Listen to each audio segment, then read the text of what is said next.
एक शाम प्राची टीवी पर सीरियल देख रही होती है। तभी उसकी सास वहां आती है। अरे सीरियल में तो ऐसे मग्न है जैसे आज रात का खाना पड़ोसी आकर बनाएंगे। मुझे पता ही नहीं था आपने अपने बेटे की शादी पड़ोस में भी की हुई है। हैं? मतलब? मतलब इस घर में सारा काम बहू ही करती है, आप तो सिर्फ खर्राटे मारती हैं।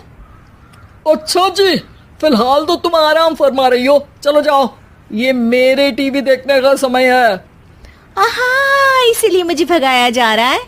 सॉरी, अब तो बिल्कुल नहीं जाऊंगी।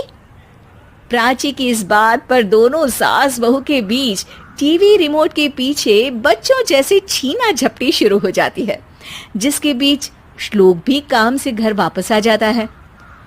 हाँ, आज मेरी चूहे बिल्ली की जोड़ी किस बात पर झगड़ रही है? अरे तेरे बीवी मुझे टीवी ही नहीं देखने दे रही।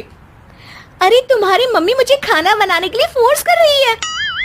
अरे वाह, ऐसे बेतुके रीजन पर तो बच्चे भी झगड़ा नहीं करते। अरे मुझे कुछ मत बोल, सब इसने ही शुरू किया है। हाँ हाँ, जैसे आप तो बहुत दूध की धूली है ना। अरे बस, दोनों चुप। प्राची जाओ, खाने की तैयारी करो। और माँ तुम छोड़ो, तुम्हें क्या बोलूं, शांति से अपना सीरियल देखो, मुझे दोबारा लड़ने की आवाज सुनाई नहीं देनी चाहिए। ऐसा बोलकर श्लोक वहां से चला जाता है, जिसके पीछे पीछे प्राची भी कुछ न कुछ बड़बड़ाते हुए रसोई में चली जाती है।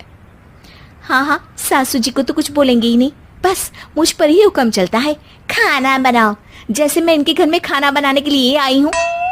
इसी तरह शाम बीतती है और रात को श्लोक और प्राची की सास खाना खाकर सोने चले जाते हैं, लेकिन प्राची गुस्से में कुछ खाए बिना काम में ही लगी रहती है। इस घर में किसी को घंटा फिक्र नहीं पड़ता, मैं खाऊं या भूखी रहूं। प्राची कुछ देर के लिए रसोई से बाहर जाती है और जैसे ही वापस आती है तो वहां दूध का भरा ग्लास देखकर हैरान रह जाती है। फिक्र पूरी है, बस दिखाना नहीं है। प्राची दूध पीकर सोने चली जाती है और अगली सुबह एक बार फिर सास बहू का कार्टून नेटवर्क स्टार्ट हो जाता है। ये तुमने ही किया है। अरे अजीब जबरदस्ती है, मैं बोल रही हूँ मैंने कुछ नहीं किया। दोनों ने मिलकर पूरे घर को पागल खाना बनाया हुआ है। यहाँ कोई नॉर्मल इंसान तो रह ही नहीं सकता, इसीलिए अब पड़ोसी क्या रिश्तेदार भी घर आने से कतराते हैं। और सुन बेटे, तू भी चंगा, तेरी माँ भी चंगी, तेरी बीवी भी चंगी, रिश्तेदार। हाँ जी, आपको नहीं पता क्या, गंगाधर ही शक्तिमान है, रिश्तेदार ही। हाँ हाँ, बस समझ गया। कभी जानवरों जैसे लड़ेंगी तो कभी जुगलबंदी करेंगी। भाई मैं आप दोनों के बीच में नहीं फंसना चाहता। सास बहू की इस मनमौजी जोड़ी से परेशान होकर श्लोक अपना सिर खुजलाता वहां से चला जाता है। चलो अब मैं भी कीर्तन में जा रही हूँ। इस पर जैसे ही सास कमरे में अपना पर्स लेने जाती है तो वहां नाश्ते की प्लेट रखी देख मुस्कुराने लगती है और नाश्ता करके घर से बाहर निकलते हुए कुछ पैसे टेबल पर रख जाती है, जिसके कुछ देर बाद सिलेंडर वाला घर आता है।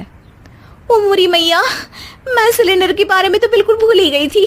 घर खर्च के सारे पैसे भी मम्मी के पास है और श्लोक से बोला तो उल्टा 4 बात सुनाएंगे। प्राची ये सोच ही रही होती है कि अचानक उसका चेहरा चमक उठता है और वो घर में आकर इधर उधर देखने लगती है।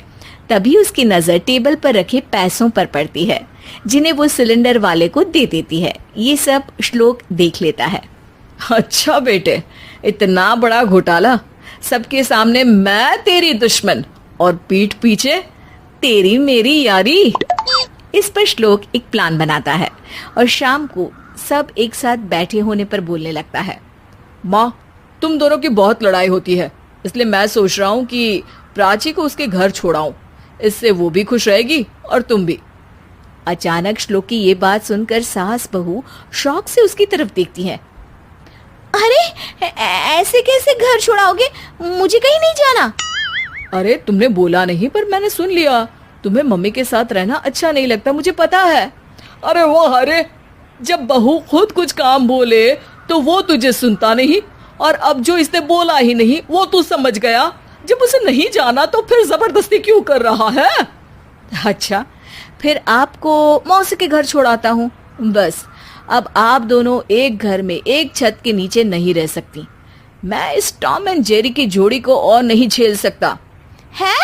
ऐसे कैसे नहीं रह सकते? तुम्हें इतनी दिक्कत है तो तुम्हारा बोरिया बिस्तर पैक कर देती हूँ, लेकिन मम्मी जी कहीं नहीं जाएंगी। बिल्कुल यही सुनना था मुझे। अगर दोनों में इतना ही प्यार है फिर हर वक्त ये लड़ाई का नाटक क्यों करती हो? देखा मैंने कैसे माँ किचन में दूध रखती है और तुम उनके लिए कमरे में नाश्ता रखती हो, और कैसे वो पहले ही तुम्हारी दिक्कत समझकर घर में पैसे रखकर बाहर जाती है। अरे भाई, इतना ड्रामा तो डेली सोप में भी नहीं होता जितना तुम दोनों ने इस घर में फैलाया हुआ है। तू हमें टॉम एंड जेरी बोलता है ना, तो याद कर वो दोनों भी एक दूसरे को बाहर वालों की बुरी नजर से बचाने के लिए हमेशा सबके सामने लड़ते थे, लेकिन अकेले में दिक्कत के समय मदद भी तो करते थे। बस हमारा रिश्ता भी कुछ ऐसा ही है।